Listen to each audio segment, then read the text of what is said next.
Hello and welcome to They.Were.Heroes D&D 5e game. And this is our last session 0 that's pending until we're ready to start the game. And today we're here with Philip. Philip, why don't you tell us who you Hi. brought to the table? Hi. My name's Philip. My character's name is Sienna Goodshews. Why don't you tell us a little bit about her? Ah, well, Sienna, she is from the town of Arid. For most of her life, she lived with her fellow scholars in a relatively well-kept residence named the Nest of Interests, which works also as a personal archive to their discoveries. Original self-published books litter the shelves of the private library, and the basement of the building houses multiple artifacts that they have collected over the years. Some trusted members of Air's community are allowed to browse their varied collection. So why don't you tell Uh, us more about this Nest of Interest? What kind of organization is it? it's an organization based in mainly just discovery of ancient artifacts and old world interests. Different little knickknacks they might find throughout the continents I guess they're on. They're mainly based in Arid, so a lot of their discoveries will be around that area, which will also be interesting considering they're right next to that weird pyramid floating in the sky. Um, the nest houses the people who work for it are mainly scholars and are archaeologists who will often frequent digs and see search in order to discover and unearth different knowledge about those that came before, as well as some other things that might be outside of this realm. So, you live with scholars and are interacting with them. Why don't you tell us more about Serena herself? Maybe what she looks like. What is she?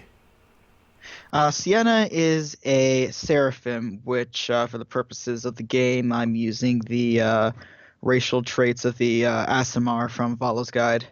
Uh, Seraphim are female-formed celestial beings uh, with feathered wings, much like the angels of the biblical text. Hers, however, are black and short and molted, so they're not really built for flight. Um, like they barely go past her arm length, her arm span. They're not like completely molted to the point that you can see the flesh underneath, but there's not enough feathers there to even really um pick up a good draft or whatever. She herself has brunette hair and brown eyes, Caucasian, got a couple freckles along the cheeks, thin frame. Well, actually, yeah, thin frame. So she has this issue with her wings. Is there a reason for this? Not to her knowledge, from what she gathers from the people who discovered her, because she was found in an alleyway in Arid, and she has no idea exactly how she got there, nor much about her past. She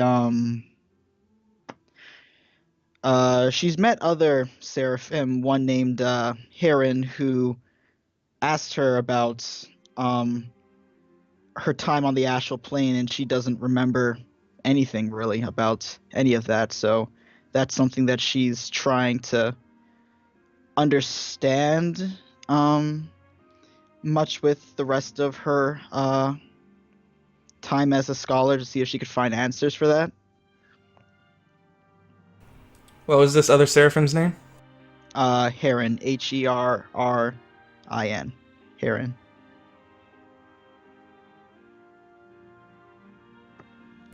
And how did you two meet? Was it just a chance encounter, or did they seek you out?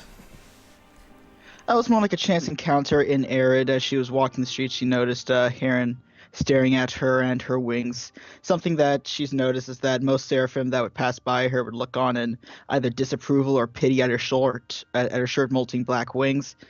Despite this, she tries to keep a positive attitude, but she's aware and she understands the negativity thrown at her from the other seraphim that she's met. But Heron seems to, at the very least, look past that to at least converse with her and give her some chance to, win her over in a sense. So was Heron and yourself friends, allies? We're allies. Again, Heron still has a bit of that. I wouldn't say it's a pompous attitude, but still kind of like, "Oh, you poor thing" type of thing. But Sienna still values her as an ally since Heron still gives her the time of day.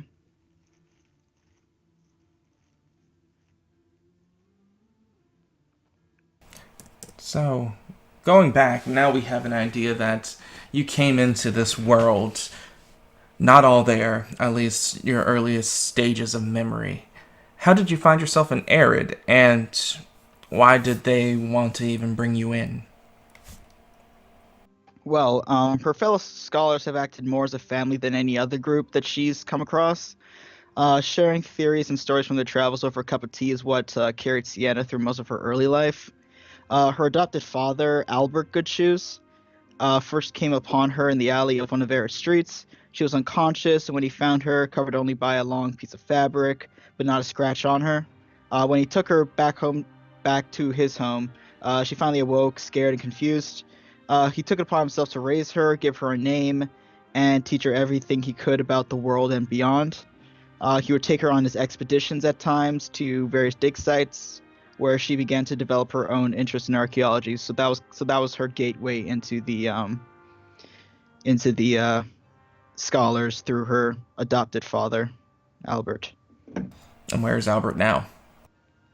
He is back with the other scholars at the Nest of Interest. She left them behind when she decided to head out on her own, promising to visit on occasion.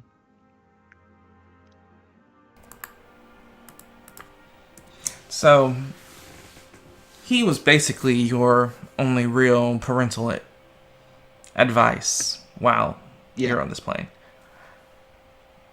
What? Was he human? Yes. Alright. So, with that in mind, how long have you been on this plane? How long have you been conscious of how far your past memories go moving forward? Yeah, she and Heron surmised that she probably, like, as soon as she was born, whether she was ever in the astral plane or not, probably was taken to Tillith at her conception, essentially. So they assume that she's as old as she's probably as old for as long as she's been on Tillith, so which has been 7 years, so she's 7 years old.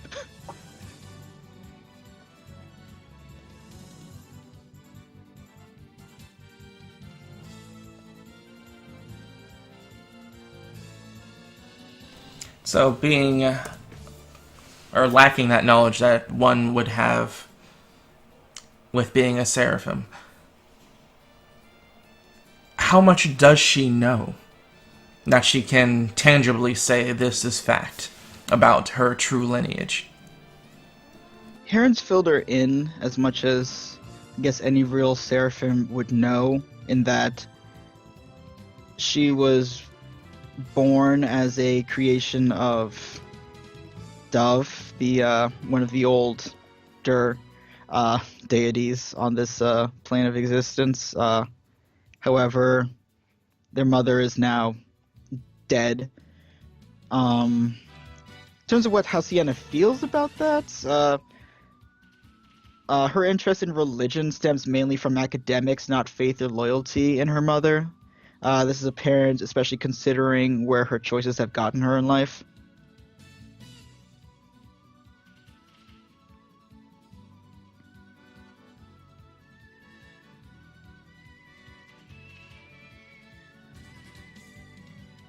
Oh, well, specifically considering uh, her dabbles in the arcane, that she doesn't really care too much about as far as the like how the divine would really view her actions. It's more like she'll stick to the standards of society and such, but more out of more out of decency and respect than any real moral qualms.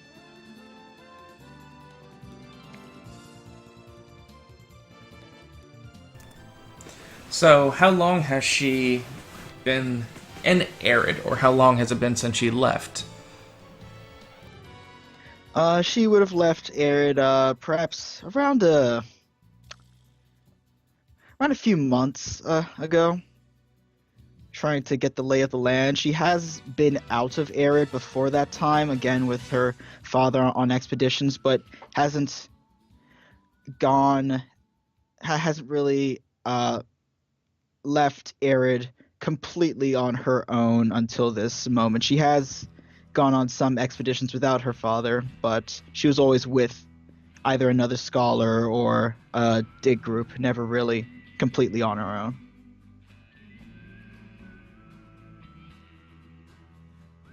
So, with this in mind, this is basically her first time alone, at least from what she remembers. Mm-hmm.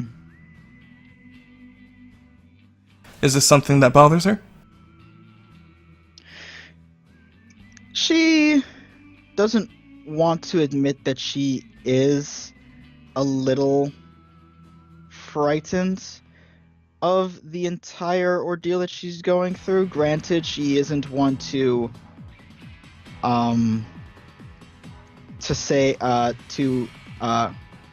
feign bravery in certain situations. Like, she is very much willing to hide herself from a fight, but that being said, she wouldn't want to admit that she would ever really think about giving up on this endeavor that she's placed herself in, which is to find her purpose. So she left out and set out to find her purpose. Yes. She, after an encounter with, one of the, old drowned gods, Zarananuk. Before you go, we'll get into that later. Okay. But yeah, she set out in order to try and find, purpose as to why she's here, and she now has a bit of a gateway into that instead of just sitting around, just doing nothing. So while in Arid, were you ever lured to the appeal of this floating pyramid, blocked off by an ever-exploding geysers of hot liquid and acid surrounding it, found in the middle of the desert?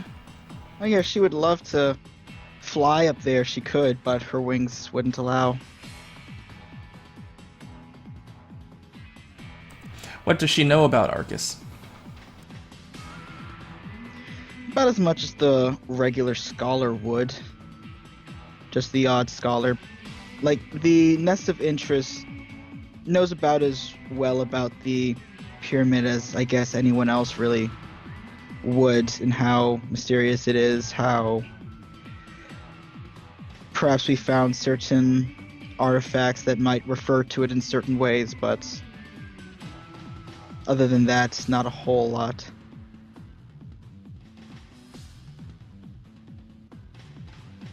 Has there been any particular finds that she's credited for doing herself?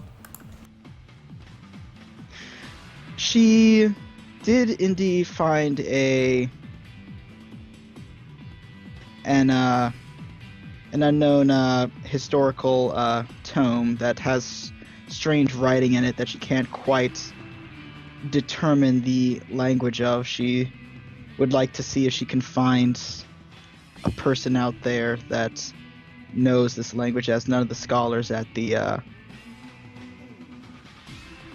Nest of Interest seem to know exactly what it is.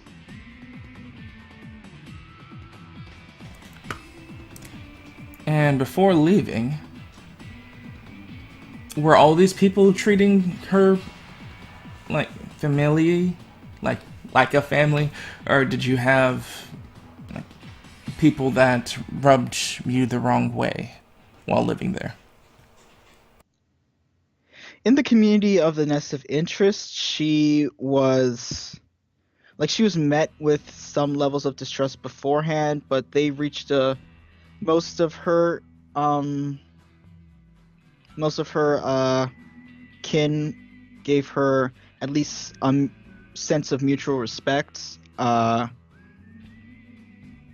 She did have it a little hard at first, trying to get into the ropes, but ultimately she was able to find something of a mutual common ground with everyone there. She has certain friends, certain acquaintances and colleagues that she values a great deal for her time over there. In terms of enemies, not really anyone in particular, at least within the Nest. There have been some rival scholars that have come up against the Nest in terms of challenging their validity as scholars and their findings on whether they are trustworthy enough to handle such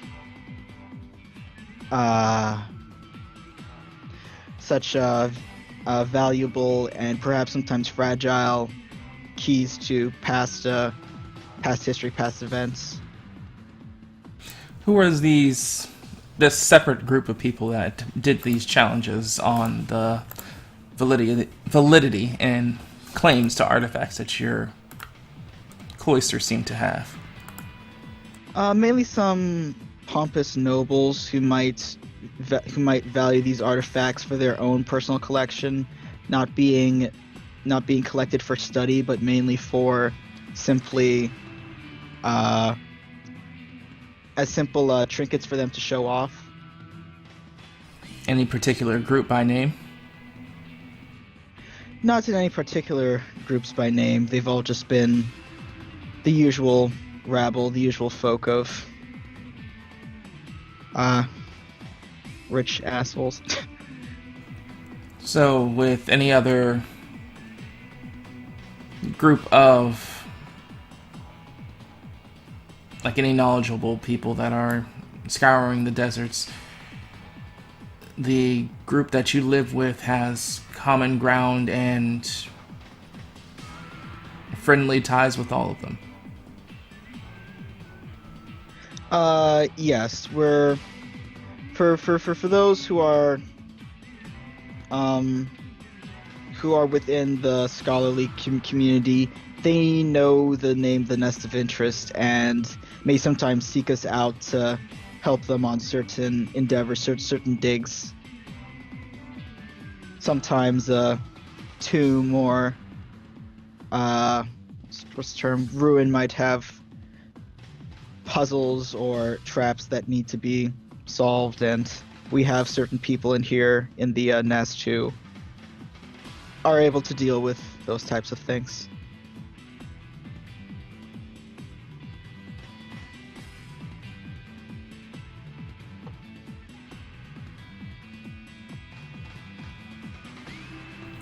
Is there any group in particular that doesn't have such positive feels about the nest of interest? In terms of any specific groups or enemies,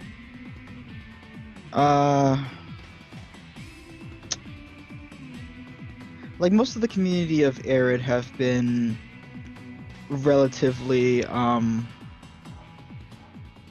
accepting of the nest and what they do.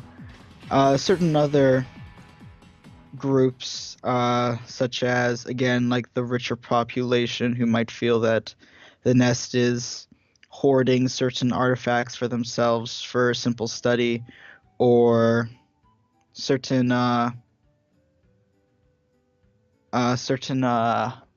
certain upstart scholars who might have tried to join the nest of interest but then maybe failed to really join their ranks might feel some sense of spite towards the group. Again, they are quite exclusive for what they actually do. Part of the reason why Sienna just coming into their ranks through Albert was a little hard to take in at first. So if this is a very exclusive, like tight knit community of people that are doing this type of thing, yeah, the idea of someone being scorned and not joining in would cause strife.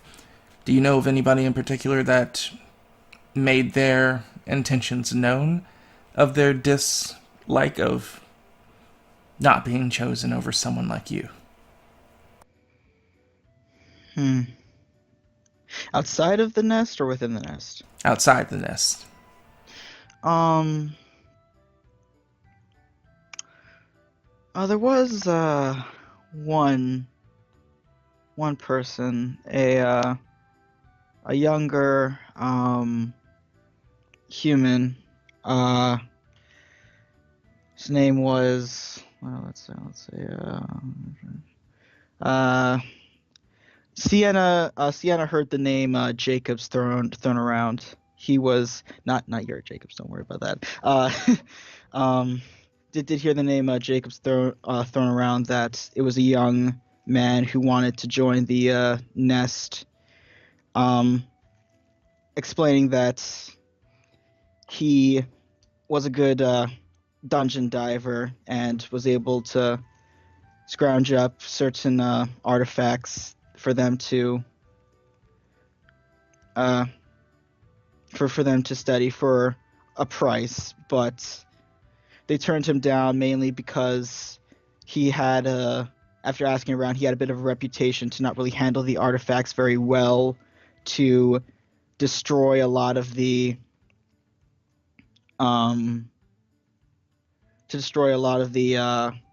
ruin itself during said operations. Like, he might use dynamite to open up certain doors when instead of trying to solve certain puzzles.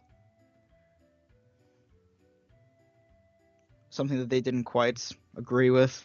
Wanted to try and preserve everything that they possibly could. So, what was the instance where this man's name came up to you? What kind of thing has he done to gain enough ire to be mentioned, essentially? Well, when she was around 4, having seen a couple expeditions with her father, during some of the time, like during lunch, when the members of the nest would all get together, they would talk about certain events, certain discoveries, certain digs, and then the name came up of a Mr. Jacobs who came to the nest asking for membership and being turned down, and how he caused a bit of an uproar as he stormed off, seemingly quite insulted by the by the way in which they said no.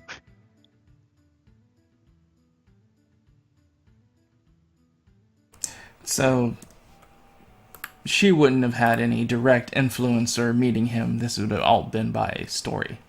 Yes, this has all been by story. And she was not a secret to the rest of Arid on her being within the members of the nest. So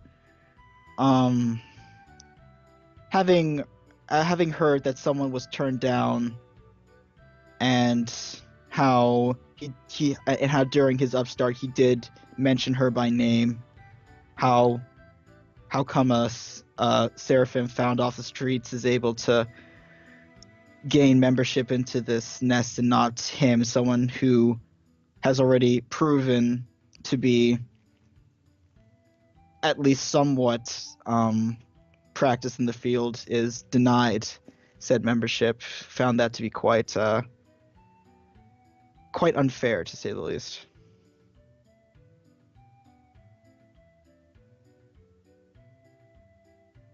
So that's something that she doesn't necessarily have out of her mind. Yes, being that she was placed in there without really proving herself is something that she does keep with her, that she still finds that she still needs to prove herself somewhat to them. Part of the reason why she set out to do what she want to do this, to find herself, to find purpose, and to discover whether she is indeed worthy of this membership that she's been given. All right, so now for the more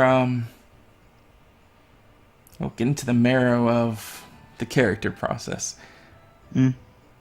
After leaving Arid, since you've been out for a couple of months, have you encountered any physical altercations? Well, I'm not entirely sure how many people would know a whole lot about Seraphim and what they are, but I'm sure that a bunch of probable, like, ne'er do well seeing just a lonely woman walk about the streets and the roads might find it upon themselves to in some way harass her. Uh, in most cases, she's been able to at least talk and bullshit her way out of some situations.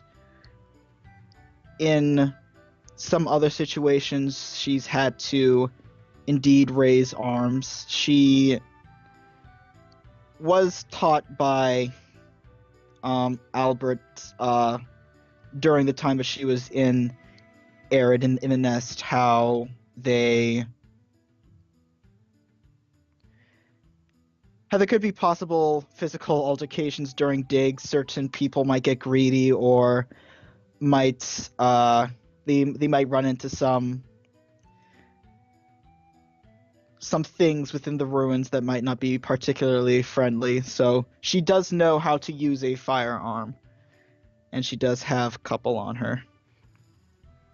So in these altercations, did she have to take any life?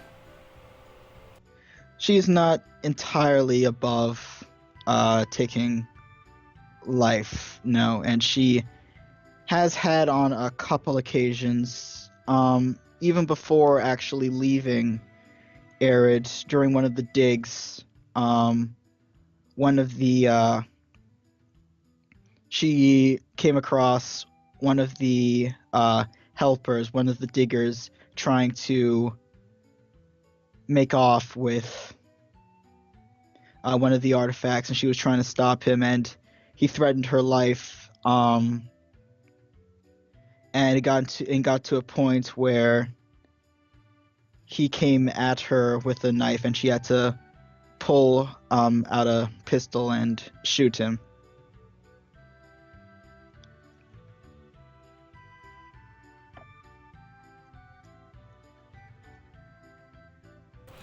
Was this an accidental kill, or did she fire in full means of ending his life? she fired to have him stop coming at her with a knife. The fact that it killed him wasn't something that she did not have like the mental capacity to really try to. She is no gunslinger, so when she shoots, she's not really of any real understanding of how to particularly avoid killing. She was just trying to defend herself, and when it ended up that they did indeed die, she had to be consoled by Albert that it wasn't her fault that he made the choice. And after which she's gotten better at keeping a level head, and in certain other cases where they've come across, say, bandits during digs, she's been able to put certain things aside and able to shoot to kill if necessary. So back to the original question. How many has she killed? I'd say around probably been about 5 people, all of which were thieves or bandits. She hasn't had to kill. She only had to kill one person since she's been out of Arid. Mainly some man who was harassing her while she was alone on the road, headed to one of the towns, and she had to take matters into her own hands. Had to end his life, or at least she felt she had to end his life. So she's only been out for 3 months and she's already had her first kill. Out of Arid. Yep. So, how about we go back and explain the situation once leaving Arid of how she got into a life and death peril and met someone that became her motivation for her travels. Well, finding that she wasn't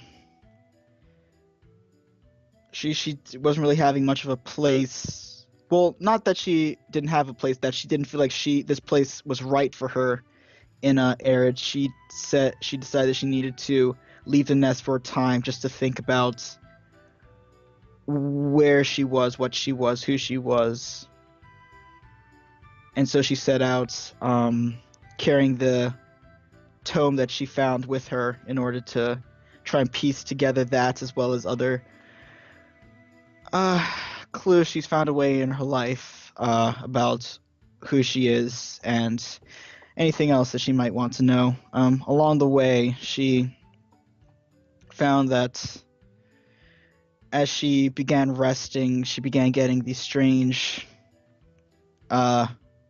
dreams, strange voices that would plague her in the night.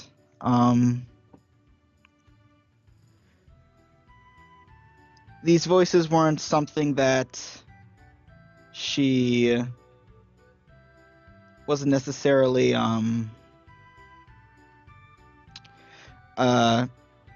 unfamiliar to. She has heard them after certain digs. Some of the scholars determined that it was probably certain ghosts in the area that probably simply were trying to warn them of certain dangers, so she thought nothing of it. But while she was in Arid, she began noticing certain things happening, how sometimes people would think that she's talking to them when she wasn't.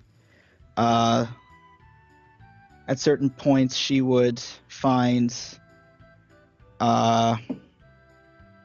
certain things in her room might have broken out of sheer happenstance. Didn't seem like they really fell from anywhere, but they're just broken now. It was quite weird. And after finally leaving Arid and being on her own, these voices finally came to identify themselves as someone who might be able to help her through what she's going through, trying to find purpose and answers as to who she is, as long as she would return some favors in kind when it needed them. At first she was reluctant, but after a while, seeing the opportunity it gave to her, she agreed.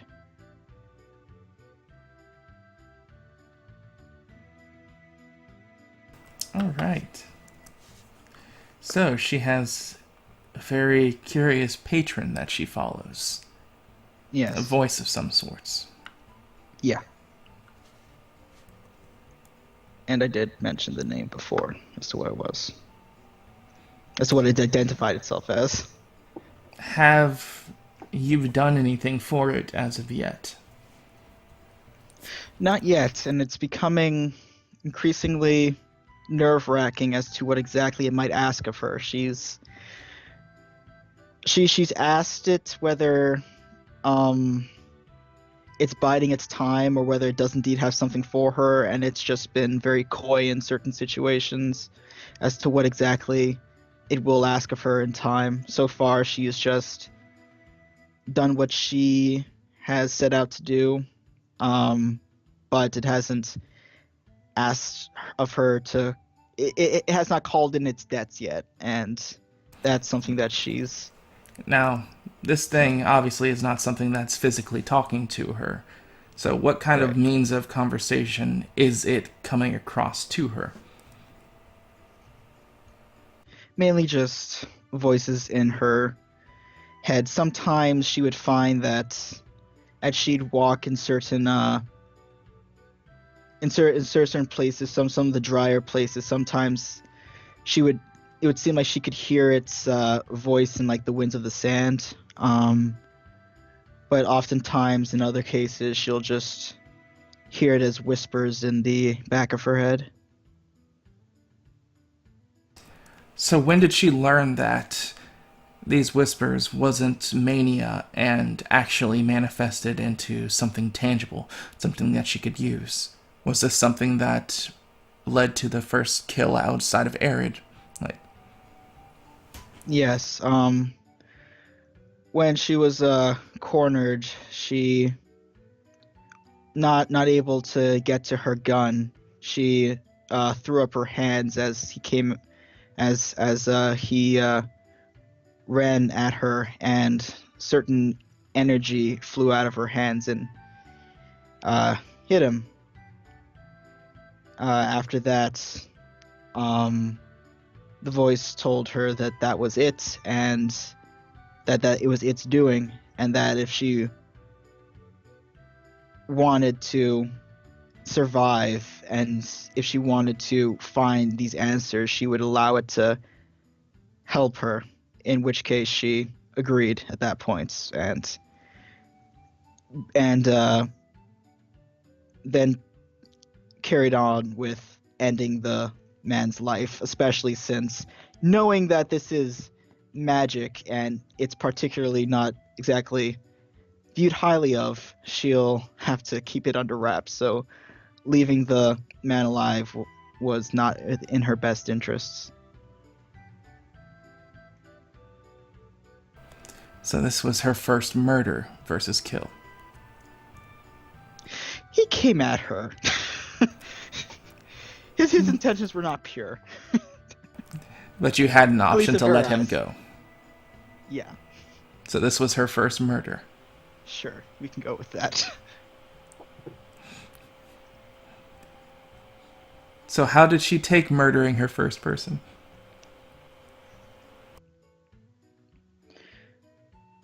Going through everything that she's done and what she's having to do, she has resigned herself to the fact that she will have to make these hard decisions in order to get to the points that she wants to get to. She's not a strictly good person, but she doesn't want to kill senselessly. She's not above killing, especially after everything that she's gone through, everything she's been through, and what she wants to do. That being said, she wouldn't consider herself evil, and definitely would not do any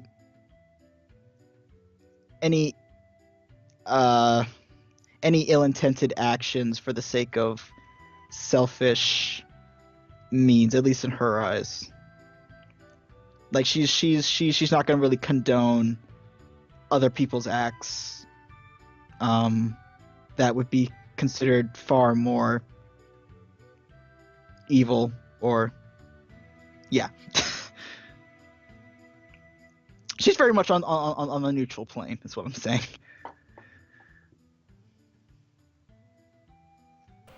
So, with that in mind,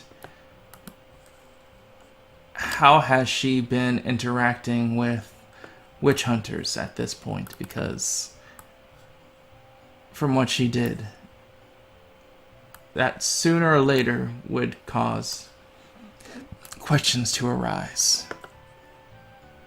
Yeah, like with the man, it was on the road, so after dealing with him, she would have tried her best to leave the body somewhere where it was hidden in some sense, and then left, or at the very least, put maybe 1 or 2 bullets in him to try and keep it a little less suspicious. But she's tended to try and avoid using her powers at all.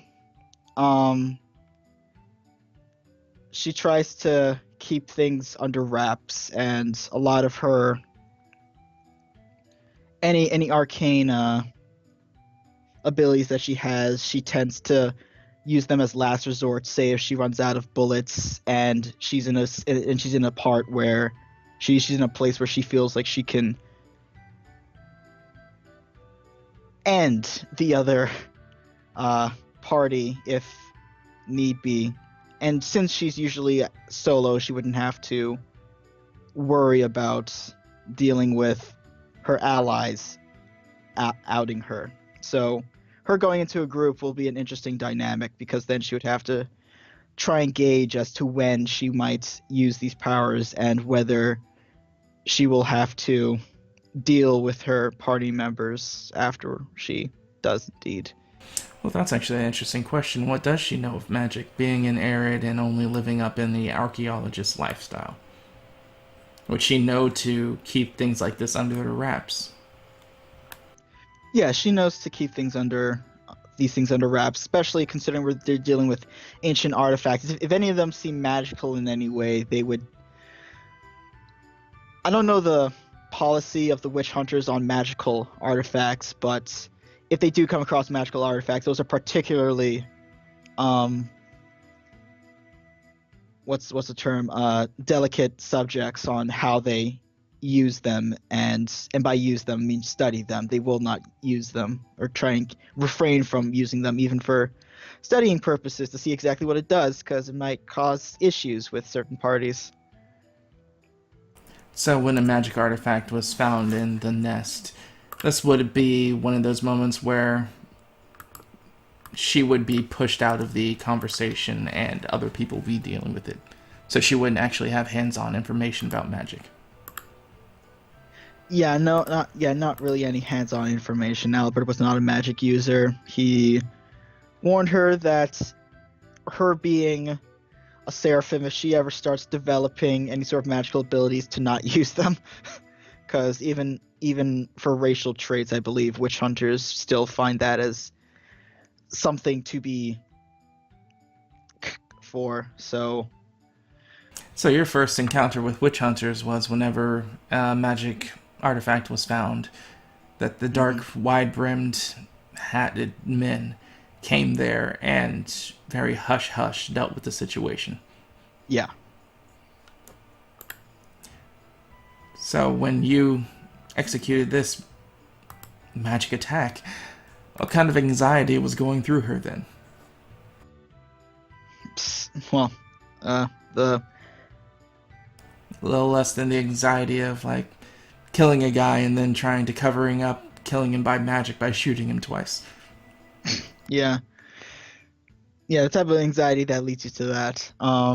She was concerned by where she found herself, but again, she's hoping that once her goals are met, that she won't have to use this magic anymore, which again, worrying about the debts that are to be paid for her patron is something that she's concerned about, because she wouldn't want to be indebted to him for the remainder of her life, just until they've both gotten what they've wanted. All right, and I believe that brings us to the favorite part about our show, which is the legends. What kind of legends are floating around the sanded wastes of Serena? Sienna. Sienna. For one, there are theories as to why Sienna was immediately cast to the mortal plane at her birth, it seems, at the very least. Her black molting wings have given many of the idea that she was something of a mistake, a being that was never supposed to exist, or Seraphim and those aware of the importance of the Seraphim's appearance would realize that her black wings would be a sign of evil intent. But so far, she has proven to have none, at least knowingly. Her purpose and she herself are something of an enigma to the rest of the people. So those who know of her in Arid are wary, at least on that front. And there's another legend that also ties into why they might be a little wary of her. Well, what was the initial legend? Because it sounded like you were trying to get to a point. Well, specifically, that the people of Arid see her as something of an omen that they're not entirely sure what of, and being within the nest of interests and who she is, the things that she's found herself in terms of the digs, her just being found in an alley, all that has stirred some semblance of anxiety as to what she is, whether she's a mistake by the dead god Dove, or an omen of the end times or something like that. It's very iffy with her, and the main reason why she has been as comfortable as she has been in Arid is because she was at the nest and looked out under Albert. So the legend would be that she's seen as an omen of death or decay. Sure. Yeah, the legends don't necessarily have to be localized. It's just what, and they don't have to be true. It's just what people talk about whenever the name Sienna Goodshews comes to mind. Good shoes. Good shoes. So, next legend. A few days after her 6th birthday, which, by the way, is the day of maturity for Seraphim, for those who don't know. Disliked yet wealthy young man of the name Reynolds Simmons offered the nest a substantial investment if Sienna would marry him. He had stalked around the nest for months after arriving in Arid, making offhand comments about Sienna in and out of her presence, such as how her looks could completely overshadow her obnoxious personality and voice. Despite everyone's strong opinions against the idea, Sienna accepted for the good of the nest. The ceremony was said to be gaudy and loud, which Reynolds remarked that he made sure of so his new bride would feel at home. The honeymoon lasted 3 days before Reynolds was dragged out of his house wailing and hollering like a madman about voices in his head. They say that Sienna's incessant rambling drove the poor man insane. Uh, that's what the people say. It was later found that the poor sod drank himself into an early grave, swearing up and down that Sienna was haunted. While they did not miss Reynolds, many of those who know the tale still feel wary around Sienna.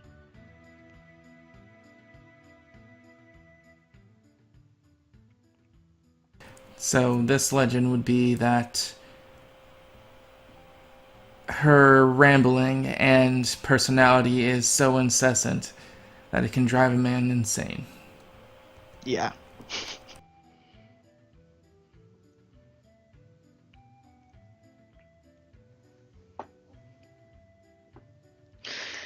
Yeah. Next. Next one would be which would have happened outside of Arid at one of the dig sites.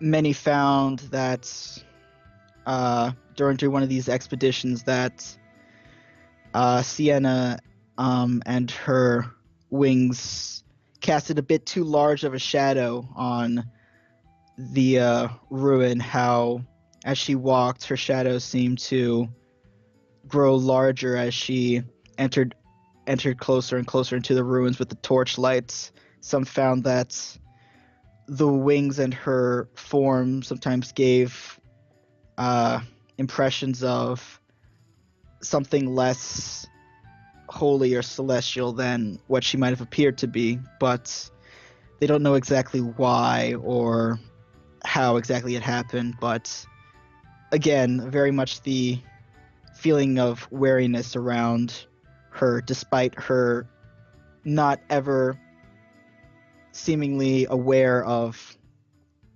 what her shadow may or may not have been doing.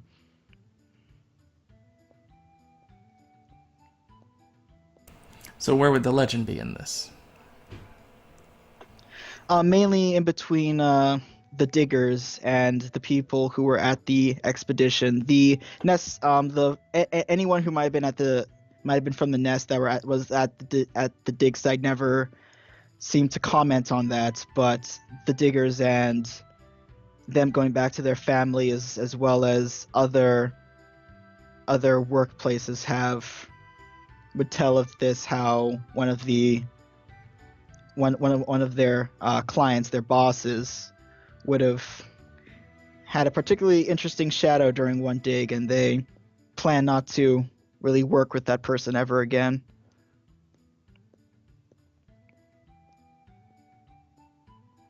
So she has a shadow like a demon. At least in those ruins, at the very least, they didn't really understand why and how it looked in the torchlight, but it was a very odd sight. Seemingly, in certain other dig sites, it might have been so, but at this one particular one, with the amount of absence of light and having to rely on torches, and the way in which the ruin was situated and how the torches were situated, it was very easy to see exactly the very interesting way in which her wings and her form were cast in the silhouettes on the walls. Seemingly hasn't been a problem, at least in Arid. Other people don't seem to notice anything weird. Well, that's the thing about legends. They don't need to be true permanently. They just need to get enough Exactly. groundswell. Which, that's all we're worrying about right now. Mm-hmm. Enough that the name is getting across. Yeah. Alright, and the last one. All right.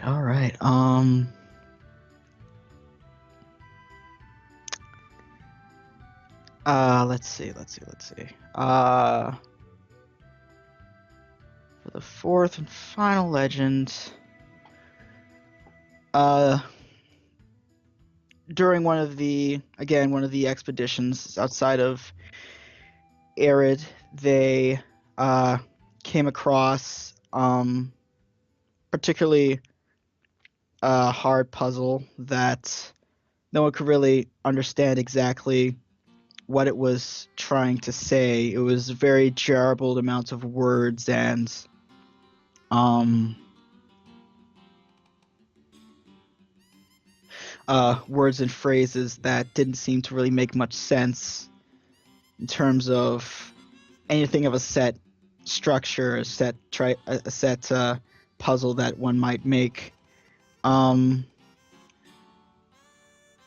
After much deliberation, they were almost resigned to simply abandon the ruin, but then Sienna stepped up asking to be let alone with the puzzle for a few minutes, which everyone agreed. Soon after these minutes, they heard a rustle of stone, and she came out saying that the puzzle was done. The diggers again heard strange noises coming from the cave. They believe that she conversed with a demon or monster in there, and that she did some sort of favor for it that gave her passage back into the or not back, but into the tomb. So some might think she might have slept with a demon. Who knows?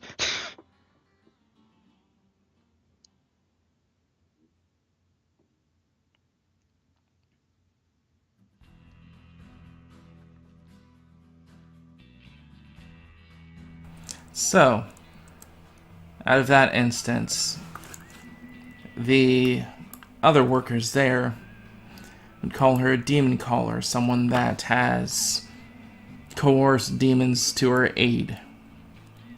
But she would, of course, deny this, and so with the nest, just like, no, that didn't happen. She's just really smart.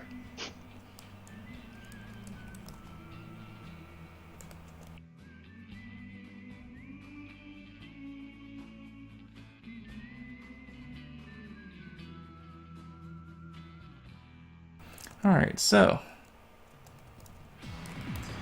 since we're running this kind of long, let's go ahead and jump into the last part of our video, which is making sure that we have all the character information that we need. So, where is she from? Arid. Which we covered.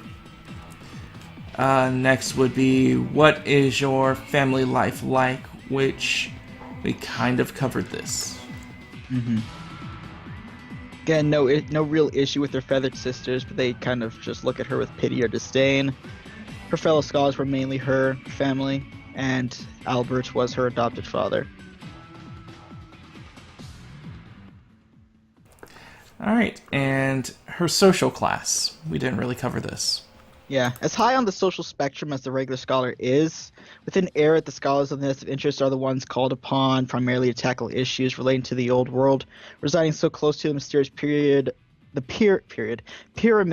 of Arcus. The group has seen its fair share of weirdness in action within Arid and specific circles. They are well known, and thus Sienna by proxy.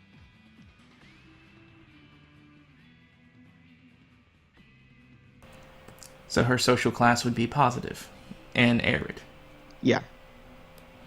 But what about everywhere else? If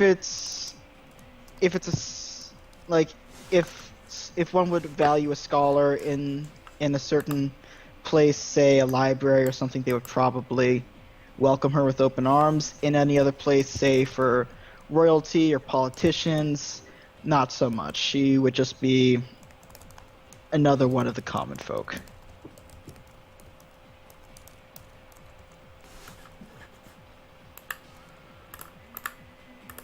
Alrighty, and next would be, what did you do before you became an adventurer, which we touched on.